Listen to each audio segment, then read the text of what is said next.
नाजरीन तक मेरा सलाम पहुँचे। मैं हूँ वाहिद नसीम और आप देख रहे हैं 4 TV न्यूज़। फोर्थ व्यू में आपका खैर मकदम करता हूँ। और मौजू यकीनी तौर पर फार्मर्स, किसान आंदोलन, MSP, WTO, इन्हीं सबको मिला जुला कर हम बात करते हैं। दोस्तों, बात हम जो भी हम बात करने जा रहे हैं दरअसल वो थोड़ी सी लीक से हटकर है। अमूमन आप फार्मर्स की अपनी ओपिनियन सुन रहे हैं, एक्सपर्ट की राय सुन रहे हैं और तमाम अलग तरह की राय जो आप देख रहे हैं वो भी आपके लिए ज़रूरी है। मगर दोस्तों, मैं जिस मुद्दों पर बात करने वाला हूँ, यानी मौजू जो है, मैं जिस एंगल को पकड़ने जा रहा हूँ वो थोड़ा सा अलग है, डिफरेंट है। उसमें आपको सरकार की पोजीशन को भी समझना होगा और किसानों की पोजीशन को भी समझना होगा। मसला दरअसल क्या है, आखिर क्यों सरकार MSP को हटाना चाहती है, निर्यात पर जो सब्सिडाइज की जाती है फसलें उनको क्यों कम करना चाहती है, क्या दबाव है, क्या मजबूरी है। इस मजबूरी को समझने के लिए ज़रूरी है कि अगर हम 16-17 की बात करें, 17-18 की बात करें तो WTO में अमेरिका द्वारा और कनाडा द्वारा भारत पर भारी दबाव बनाया गया। WTO में मुकदमा दायर किया गया। इसमें यहाँ इनका एतराज़ बड़ा स्पष्ट है कि जो दलहन है, तिलहन है और गन्ना है, अनाज है, इन सब पर जो सब्सिडाइज किया जाता है एक्सपोर्ट के लिए, इससे अमेरिका और कनाडा और यूरोपियन यूनियन के जो खाद्यान्न हैं उन पर भारी असर पड़ता है। वो जिस बाज़ार को, जिसमें थाईलैंड, ताइवान और दुनिया भर के देशों में जो एक्सपोर्ट वो ओपन मंडी में, इवन भारत में भी लाते हैं, तो उन पर जो है असर पड़ता है। वो इस पोजीशन में जब जो सप्लायर्स हैं उनको अगर सब्सिडाइज किया जाता है, यानी सब्सिडाइज करने के बाद मार्केट को पहुंचाया जाता है, तो उसमें अमेरिकन हितों को भारी नुकसान पहुंचता है, यूरोपियन हितों को भारी नुकसान पहुंचता है। दूसरी तरफ ये कहना है अमेरिका का और यूरोपियन यूनियन का, मैं अपनी तरफ से कुछ भी नहीं कह रहा हूं। दूसरी तरफ भारत के खिलाफ WTO में काफ़ी अपीलें दायर की गई और गन्ने के मूल्य को लेकर इसमें MSP को भी इंक्लूड किया गया कि अगर भारत जो है अपने खाद्यान्न पर, चाहे दलहन, तिलहन, गेहूं, चावल, गन्ना कुछ भी हो, अगर इस पर वो सब्सिडाइज करते हैं तो MSP देते हैं, तो इससे किसान को समर्थन मिलता है। किसान को समर्थन मिलने के बाद फिर वो सब्सिडाइज एक्सपोर्ट पे कर देते हैं खरीदने के बाद किसान से। तो उससे क्या होता है कि भारत का जो फॉरेन रिजर्व है वो तो बढ़ जाता है, मगर इसमें किसान भी बच जाता है और इसमें नुकसान होता है अमेरिकन और यूरोपियन और कनाडियन हितों का। तो दोस्तों, यहाँ हितों की बात है और हितों की बात से अगली बात भी मैं आऊँगा कि वो एक हित में फिर दूसरे हितों को कैसे शामिल करते हैं। दोस्तों, मैं सब्सिडी की बात इसलिए कर रहा हूं, दरअसल मामला ये है कि जो 10% सब्सिडी की WTO में छूट मिलती है, वो सब्सिडी को जब हम अपने किसानों को, अपने जो फार्मर्स हैं उनको अगर हम समर्थन मूल्य देते हैं और वो समर्थन मूल्य ज़्यादा देने के बाद उनके माल को मार्केट में अगर हम सस्ता सप्लाई कर देते हैं, तो इसको भी इसको एक तरह से सब्सिडी में काउंट कर लिया जाता है। तो दरअसल हमारी MSP को, जो किसान का हमारी लागत है, चूंकि हमें ये देखना है कि हमारे किसान को जो बिजली का बिल है वो कितना पड़ता है, बिजली के अलावा तेल का जो खर्च है, डीजल का जो खर्च है, ट्रैक्टर का जो खर्च है और उसकी ढुलाई और पहुंचाई का जो खर्च है वो कितना पड़ता है, खेत में बीज हमको किस रेट पर मिल रहा है, खाद किस रेट पर मिल रहा है और उसको कॉस्ट कितना कर रहा है, उसके हिसाब से हम कोशिश करते हैं कि समर्थन मूल्य किसान को दिया जाए और उस समर्थन मूल्य पे किसान जो है वो सर्वाइव कर पाता है, अपने आप को खड़े रख सकता है। मगर जब हम इस माल को विदेशों तक पहुंचाते हैं, इसमें तब इस पर हम जब छूट देते हैं और जो मार्केट में रेट चल रहा होता है दूसरे बाजारों में, उस रेट पर जब हम आते हैं तो इसको सब्सिडी में काउंट कर लिया जाता है। ऐसा आकलन जो है पश्चिमी जगत के जो एक्सपर्ट है वो कर रहे हैं। इसी दबाव में जब हम WTO में, हमारा जो मुकदमा लड़ने का आधार है, मुझे नहीं लगता कि वो बहुत मजबूत है, बहुत कमज़ोर है, चूँकि अमेरिका, कनाडा सभी देश जो है अपने फार्मर्स को सब्सिडाइज करते हैं। इसके अलावा फार्मर के अलावा बहुत सारे उत्पाद हैं जो हम जो है इंपोर्ट करते हैं इन देशों से, जिन पर वो अपने यहाँ पर जो है वो सब्सिडाइज करके भी विदेशी करेंसी को अर्जित करने के लिए दूसरे बाजारों तक पहुंचाते हैं। ये तमाम बातें हैं। अब सवाल ये उठता है कि भारत जैसे देश पर खास तौर से कृषि के मामलों को लेकर, हमारे उत्पाद को लेकर जो तनाज़ा है वो चूंकि दूसरे देशों में वो रेट काफ़ी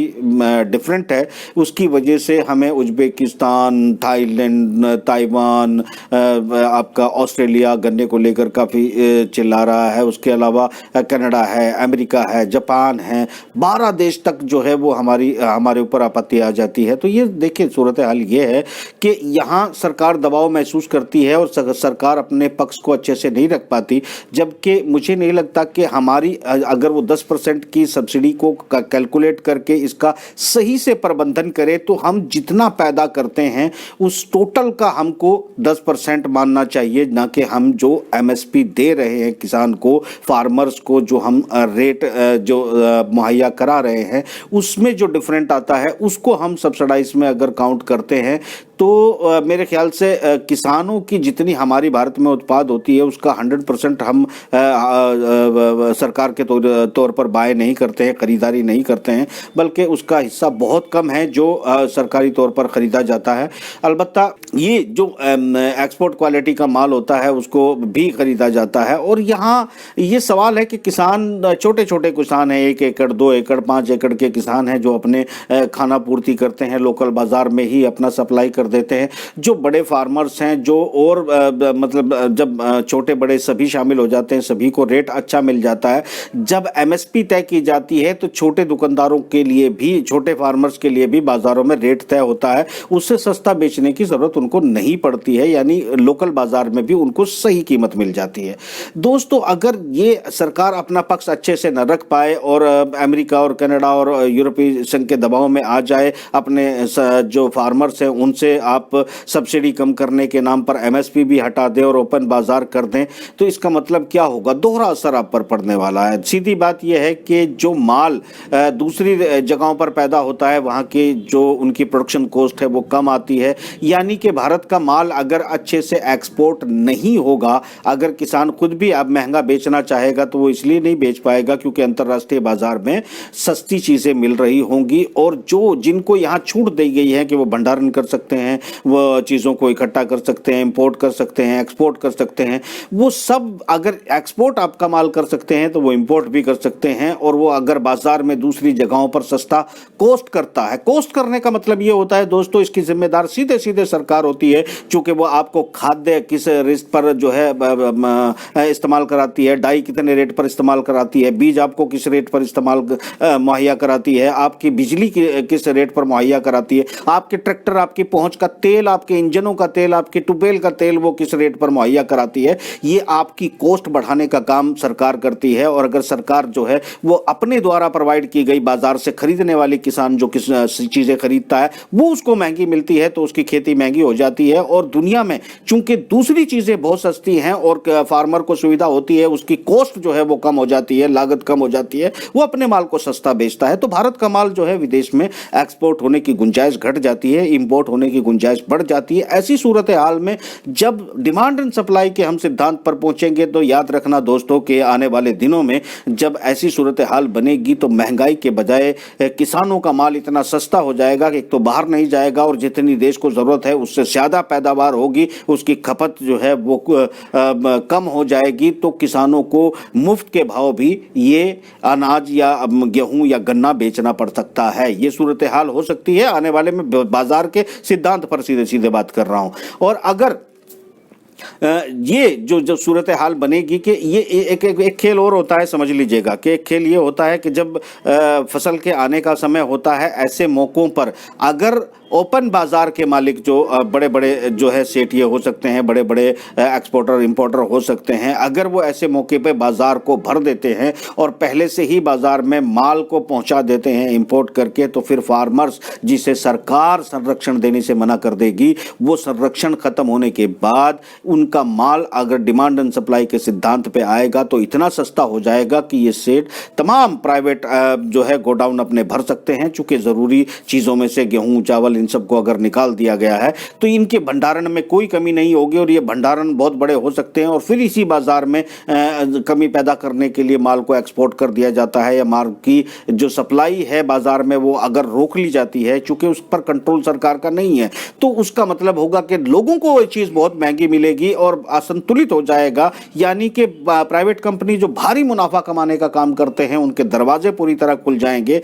ऐसे में किसान को सरवाइव करना मुश्किल हो जाएगा और जो वो फार्मिंग करता है उसके लिए बड़ी मुश्किलें पैदा हो जाएंगी। ऐसे में फिर एक नया शगुफा आएगा जिसको फूड सिक्योरिटी बिल पर मैंने बहुत सारी बातें की हैं, जिसको सरकार धीरे धीरे लागू कर रही है। मेरे ख्याल से गुजरात में भी लागू हुआ है, कहीं और पायलट प्रोजेक्ट लगाए जा रहे हैं जहां पर यह बताया जाएगा कि आप जो खाना बाजार में बेच रहे हैं वो किस कंटेंट का है, किस लेवल का है, किस नौइयत का है, ये किस उम्र के लिए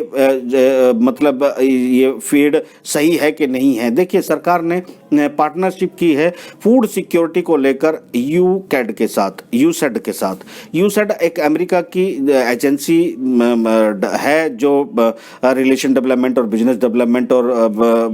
ग्लोबल डेवलपमेंट का काम करती है अमेरिका के लिए। उसके साथ खाद्य सुरक्षा पार्टनरशिप है। वो आप साइट पर जाइए, लॉगिन करिए, चेक कर लीजिए कि ये तमाम प्रोग्राम जो चल रहे हैं ये अमेरिका की उसी एजेंसी के साथ पार्टनरशिप में चलाए जा रहे हैं।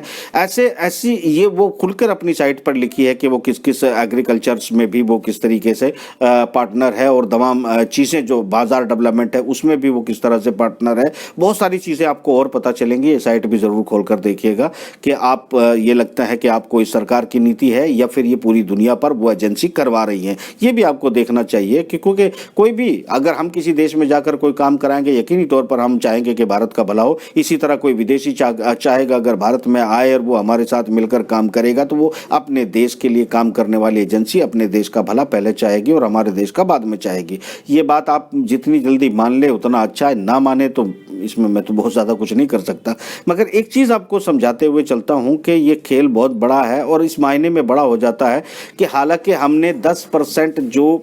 छूट है सब्सिडी की उसको पार नहीं किया है, अलबत्ता इसको कैटेगराइज किया जा रहा है दूसरे मामलों में अमेरिका द्वारा के या ऑस्ट्रेलिया द्वारा भी इसको कैटेगराइज किया जा रहा है कि आप गन्ने पर ही इतनी सब्सिडी क्यों दे रहे हैं, चीनी पर इतनी सब्सिडी क्यों दे रहे हैं। यानी कि अगर चीनी को एक्सपोर्ट नहीं करेंगे तो बाजार में हमारे ज़्यादा हो जाएगी तो बाजार में चीनी का रेट गिर जाएगा, चीनी का रेट गिरेगा तो मिलों को घाटा होगा, तो फिर यकीनी तौर पर जो है वो किसानों को गन्ने का जो कीमत है वो कम देनी पड़ेगी। इन सब चीज़ों से अगर सरकार दामन छुड़ाकर वो प्राइवेट मार्केट के हवाले कर देगी तो फिर आप आ जाएंगे कॉन्ट्रैक्ट फार्मिंग पर और इसमें आपका सहयोग करेगी food security bill. Food security के नियमावली आप पढ़ लीजिएगा कि आपको ये तय करना पड़ेगा कि अगर 4 से 6 साल का बच्चा है उसको किस तरह का खाना दिया जा सकता है, उसमें उसके वीट में यानी गेहूं में, चावल में, दाल में किस तरह का कंटेंट होना चाहिए, कितना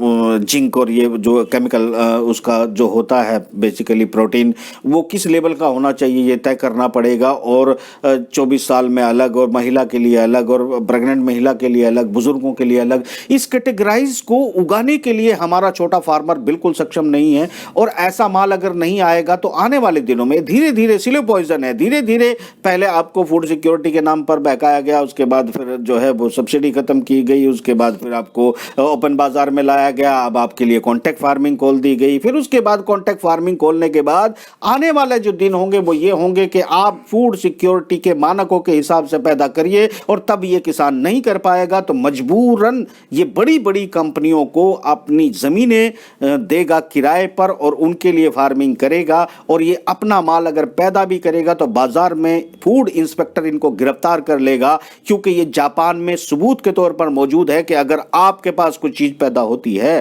फूड सिक्योरिटी के तहत। अगर आप उस पर स्टैंप नहीं लगवाते हैं, मोहर नहीं लगवाते हैं, और आपके लिए वो सहज भले ही आप ही के बाग की हो, आप ही के खेत की हो, आप ही के घर में पैदा हुआ एक आम हो, आप उसको फूड सिक्योरिटी से टेस्ट करवाए बगैर नहीं खा सकते। ये सिचुएशन जब भारत में भी लागू होगी, क्योंकि यही एजेंसी है वो जो ये सारे काम कराती है, मानक बताती है, गेम बनाती है, और गेम बनाने के बाद देशों को फंसा लेती है। इसमें गरीब किसान लोग, इनको कोई मतलब नहीं होता, इनको अपने मुनाफे से मतलब होता है और मुनाफाखोरी के लिए ये लोग काम करते हैं। तो ऐसी सूरत हाल में किसान क्या करेगा? मुझे नहीं लगता कि कुछ कर पाएगा, क्योंकि आप ही के देश का कानून जो बन चुके हैं फूड सिक्योरिटी के नाम पर, वो आपके पैरों में बेड़ी डाल देंगे और वो आपके हाथों में हथकड़ियां लगवाने का भी काम करेंगे अगर आप मानकों के हिसाब से जो है पैदावार किए बगैर आप बाजार में चीजों को बेचेंगे। तो सूरत हाल जो है बहुत आसान तो बिल्कुल नहीं है। अलबत्ता ये जरूर है कि किसानों के नेताओं को बहुत ज्यादा स्टडी की जरूरत है, तमाम चीजों को समझनी चाहिए, उनको एक्सपोर्ट नीति को भी समझकर अपने फार्मर को समझाना चाहिए, उनको इंपोर्ट नीति के बारे में भी समझाना चाहिए,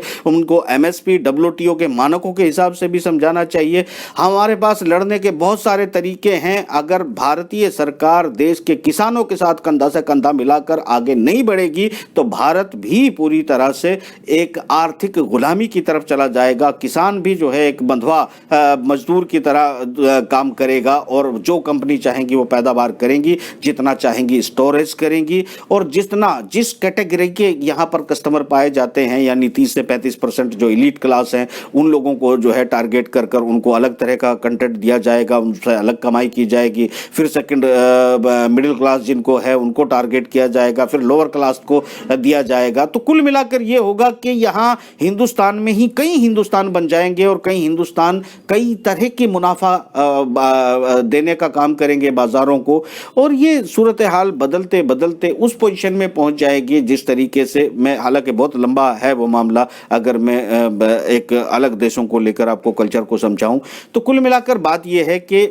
यूरोपियन कंट्रीज में और अमेरिका में इस तरह का आम तौर पर प्रचलन है कि बड़ी बड़ी कंपनियां ही सब कॉन्ट्रैक्ट फार्मिंग कराती हैं। फार्मर जो है वो कई कई हजारों एकड़ में पैदावार करता है, मगर हजारों एकड़ का पैदावार करने वाला यूरोपियन और अमेरिकी किसान, उसकी पोजीशन को अगर आप देखेंगे जाके, और भारत के सिर्फ 100 बीघा यानी कि 15-20 एकड़ के किसान की खेती के बाद उसकी अपनी ज़िंदगी के उसूल और ठाट को अगर आप देखें, कंपेयर करेंगे, तो आपको वो 1000 या 2000 एकड़ का जो यूरोपियन फार्मर आपको नज़र आएगा। चूँकि वो कॉन्ट्रैक्ट फार्मिंग के अलावा उसके पास कोई चारा नहीं होगा, उसके पास सब कुछ निश्चित है,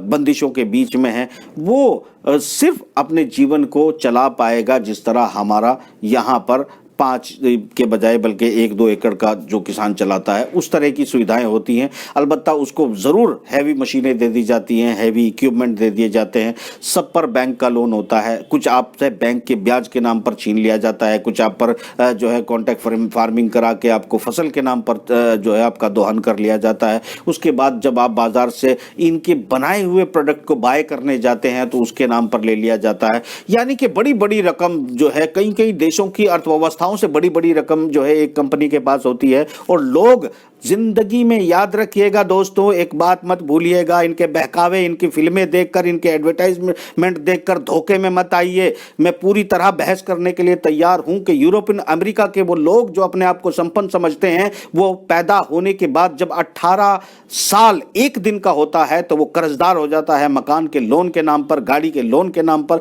और जब तक वो मरता है या रिटायरमेंट नहीं उसका होता है तब तक वो कर्जदार होता है। वो किस्तें देता रहता है, किस्तें देता चला जाता है, और वो कभी सुकून की जिंदगी उसको हासिल नहीं होती है। अलबत्ता क्योंकि उसके पास सोशल सिक्योरिटी होती है जो भारतीयों के पास नहीं है, याद रखिएगा, क्योंकि उनके पास सोशल सिक्योरिटी ये होती है कि रिटायरमेंट के बाद सरकार उसको मिनिमम पेंशन देती है, उसको सरकारी नौकर होने की जरूरत नहीं होती है। उनका अगर नागरिक होता है तो उसको इतने पैसे मिलते हैं जिससे वो आराम से खाना खा सकता है, वो पब जा सकता है, वो जिंदगी आराम से बिता सकता है, उसको कोई दिक्कत नहीं है, ट्रैवल कर सकता है, विदेश घूम सकता है। इतने उसको कम से कम जो है उनकी सरकारें इतना उनको देती है रिटायरमेंट प्लान। और भारत जैसे देश में जहां सरकारी नौकरों की पेंशन छीन ली गई है, सोशल सिक्योरिटी के नाम पे तो कुछ है ही नहीं। कंपनियों को लूटने की अगर और इजाजत दे दी जाएगी तो क्या होगा इस देश का। मैं अगर आप लोग हमारी जो स्थिति है, आपसे 50 साल पहले के भारत को जरा देखिएगा, गौर से समझने की कोशिश कीजिएगा। जब यहाँ के गांव में बहुत अच्छी फसलें नहीं हुआ करती थी, बहुत सारे कारोबार या रोजगार नहीं हुआ करते थे, किस तरह फाके जाया करते थे, वो भी दिन इस देश ने देखे हैं। ये इतना सीधा मामला नहीं है। मैं नहीं समझता हूं कि देखिए, सरकार को हम लोग क्या करते हैं, ये तमाम बातें भी WTA में रखी जा सकती है कि भारत ना तो किसी को मकान देने की गारंटी लेता है, ना किसी को रिटायरमेंट प्लान देने की गारंटी लेता है, ना किसी को नौकरी देने की गारंटी लेता है। भारत का जो भी नागरिक है उसे अपना जीवन अपने आधार पर जीना होता है। वो सरकार उसकी कोई लायबिलिटी नहीं लेती है, किसी तरह की लायबिलिटी नहीं लेती है। इवन सिक्योरिटी भी बस ऊपर वाला जाने। तो कुल मिलाकर आप सोशल सिक्योरिटी की बात छोड़ दीजिए, आप फूड सिक्योरिटी की बात छोड़ दीजिए, होम सिक्योरिटी की बात छोड़ दीजिए, ये तमाम चीज़ें तो बहुत दूर की बात है। हमारी हेल्थ सिक्योरिटी भी हम जब इंश्योरेंस कराते हैं तो तब हमको दी जाती है, उससे पहले हमारी कोई हेल्थ सिक्योरिटी नहीं होती है। जबकि उन देशों में जिनके साथ हमारे कानून को कंपेयर किया जा रहा है, उन तमाम देशों के अंदर ये तमाम सुविधाएं मौजूद हैं। बच्चे की स्कूलिंग से लेकर उसके खिलौने के पैसों से लेकर उसकी माँ के पैदा होने के खर्चे से लेकर उनकी हेल्थ सिक्योरिटी से लेकर उनको घर देने की सिक्योरिटी से लेकर नौकरी देने की सिक्योरिटी से लेकर और फिर रिटायरमेंट पेंशन देने तक के प्रावधान मौजूद होते हैं। चाहे वो फार्मर हो, चाहे वो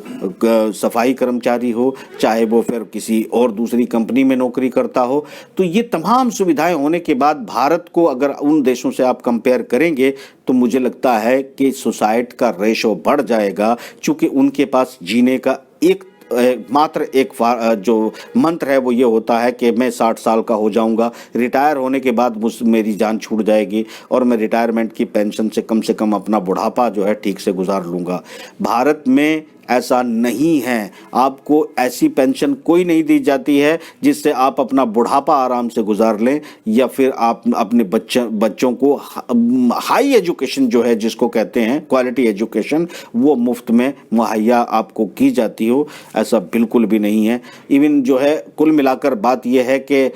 हर मामले में आपसे एक वसूली की जाती है और आपको बचपन भी खुद गुजारना पड़ता है और बुढ़ापा भी आप ही को गुजारना पड़ता है। सरकार किसी बात की अगर जिम्मेदारी नहीं लेती है तो उन कंपनियों को जो यूरोपियन कंपनियों देशों में जिस तरीके का शोषण और दोहन करती है, उसी तरह के प्रावधान अगर प्राइवेट कंपनियों को कॉन्ट्रैक्ट फार्मिंग से फूड सिक्योरिटी, और ये फूड सिक्योरिटी का मतलब फूड आपूर्ति नहीं होता, बहुत धोखा दिया जा रहा है, बहुत धोखा खा रहे हो आप लोग, ध्यान रखना। फूड सिक्योरिटी, फूड आपूर्ति बहुत अलग बात है। मेरे ख्याल से आप लोगों को तब इस बात पर भी, कांग्रेस की सरकार थी, बड़े जोर से आंदोलन होना चाहिए था। अगर आप विपक्ष में रहने वाली भारतीय जनता पार्टी उस वक्त, खैर वो तो अभी उस फूड सिक्योरिटी को बाकायदा लागू कर रही है। मैंने कहा फूड आपूर्ति बिल होना चाहिए था, जबकि फूड सिक्योरिटी बिल किया गया। इसमें दो प्रावधान ये भी जो अभी तक एग्जीक्यूट नहीं हो रहे हैं, जिसमें मनमोहन सरकार ने कहा था 75% देश के नागरिकों को, गांव के 75% जो लोग हैं उनको हम 2 रुपए किलो में अनाज देंगे, चावल देंगे, और शहर के 50% लोगों को चावल और अनाज देंगे। कुल मिलाकर 85% भारतीयों को 2 रुपए में अनाज और चावल मुहैया कराने की जो बात की गई थी, उस पर भी आज तक कोई अमल नहीं हो पाया है। आप जानते हैं आपको कितना मिलता है। जहाँ यहाँ आप देखिएगा, सरकार इसका भी ज़रा संज्ञान लें कि जिस तरीके से सरकार ने कहा है कि कोटे को डबल कर दिया गया है, उसी तरह कोटा मालिकों ने जो कोटा अब डिस्ट्रीब्यूट करते हैं, उन्होंने मेंबर्स की जो क्वांटिटी है वो घटा दी है। कुल मिला के वो 5 का 10 तो कर दिया, मगर परिवार के 10 लोगों को 5 में भी बदल दिया है। लेखा जोखा तू है, इनकी छानबीन करने की सरकार को जरूरत है, मैं आगाह कर रहा हूं। जहां पर इस तरह के छल कपट किए जाते हों, जहां पर इस तरह के वादे करके लोग भूल जाते हों, वहां सिर्फ वादों की बातें कर लेना, वादों पर यकीन कर लेना और वादों पर जो है तस्लीम करके आगे बढ़ जाना इतना अगर आसान होता तो पिछली सरकार के वो वादे मैं आपको याद दिला रहा हूँ, जिसमें उन्होंने 75% ग्रामीणों को 2 रुपए किलो में अनाज और चावल देने की बात की थी, और 50% शहरी नागरिकों को 50% पूरे भारत के 50% शहरी नागरिकों को 2 रुपए और 4 रुपए किलो में अनाज देने की बात की थी। तो बात कीजिएगा, वो एक कानून बनाने की फूड सिक्योरिटी बिल के नाम पर लागू किया था। फूड सिक्योरिटी अभी भी है, उसमें क्या अमेंडमेंट कर दिया गया है ये देखने की जरूरत है, मुझे नहीं पता है। अगर वही कानून है तो फिर पिछली सरकार ने शायद झूठ बोला था कि वो इतने लोगों को देने वाले हैं। अलबत्ता फूड सिक्योरिटी, वो फूड आपूर्ति होता उसका नाम, अगर उस तरह का बिल होता उसका नाम था फूड सिक्योरिटी। इसका मतलब साफ होता है कि खाने में आप क्या खा रहे हैं इसको सरकार तय करेगी, कंटेंट को सरकार तय करेगी। डंडे से आपसे मनवा लिया जाएगा, इंस्पेक्टर आपसे मनवाएगा। वही खतरा आने वाले दिनों में जो छुपा हुआ बैठा है, जो इस वक्त ढका छुपा के रखा हुआ है, जाइए पढ़िए बिल को, मैं कोई अगर गलत कह रहा हूं, अगर उसमें सब कुछ तय नहीं होगा कि आपको क्या कंटेंट खाना है, उसी कंटेंट को जब एकदम लागू कर दिया जाएगा तो किसान फार्मर मजबूर होगा उसी तरह का अनाज उगाने में, जिसकी आपको जो बीज हैं वो रॉयल्टी बेस होंगे, जो मार्केट में कंटेंट है लैब टेस्ट करके जाया जाएगा, रेट जो है प्राइवेट लोग तय करेंगे, सरकार नहीं तय करेगी। कुल मिलाकर क्या भविष्य होने जा रहा है इस देश में किसानों का, मुझे बहुत साफ तौर पर नजर नहीं आ रहा है, मुझे बिल्कुल क्लियर नजर नहीं आ रहा है। अगर जो है किसान जागरूक हुआ है, आंदोलन कर रहा है, तो बहुत बारीकी से अध्ययन करने की जरूरत है, बहुत आगे तक समझने की जरूरत है। ये मामला इतना छोटा नहीं है जितना किसानों ने समझ लिया है। और अब मैं इसलिए इस बात को कह रहा हूं कि अंतर्राष्ट्रीय दबाव है, WTO का दबाव है, और दबाव